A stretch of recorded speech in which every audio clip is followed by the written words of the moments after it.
Problem here is a variation on using the midpoint formula in the sense that we are given the midpoint, so we know where to start in terms of where the middle is. It's 2, positive 5, and we are given an endpoint, negative 2, comma 9.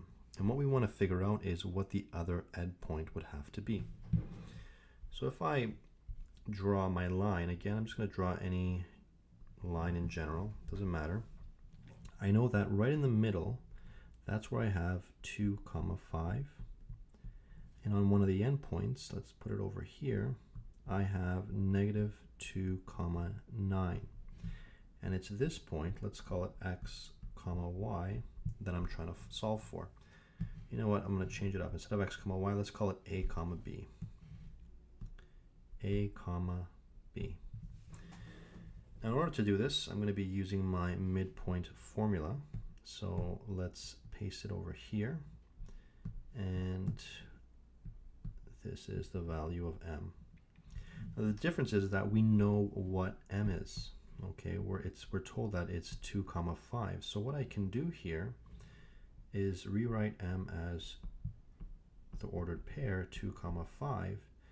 And then with my midpoint formula, I'm going to substitute in the endpoints.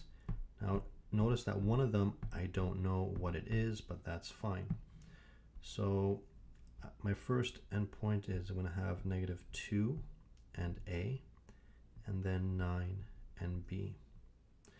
So notice that I'm taking the 2, that's the x1, this is the x2 is my a, the y1 is 9, the y2 is b, and I'm plugging them into the formula, and let's see what we can do with this right now. So it looks like we have an equation of points, and I mean, we haven't really looked at what that means, but it's pretty common sense, because if these 2 points are supposed to be equal, then the coordinates 2 has to equal all of this, and the 5 has to equal all of this. In other words, I can rewrite this as 2 equals negative 2 plus a over 2. And what we have here is a linear equation in just one variable. So I can solve for a by multiplying both sides by 2 over here, 2 over here. And I'm left with 4 is equal to negative 2 plus a. And therefore a is equal to 6. And the same thing with the other side. I have 5 is equal to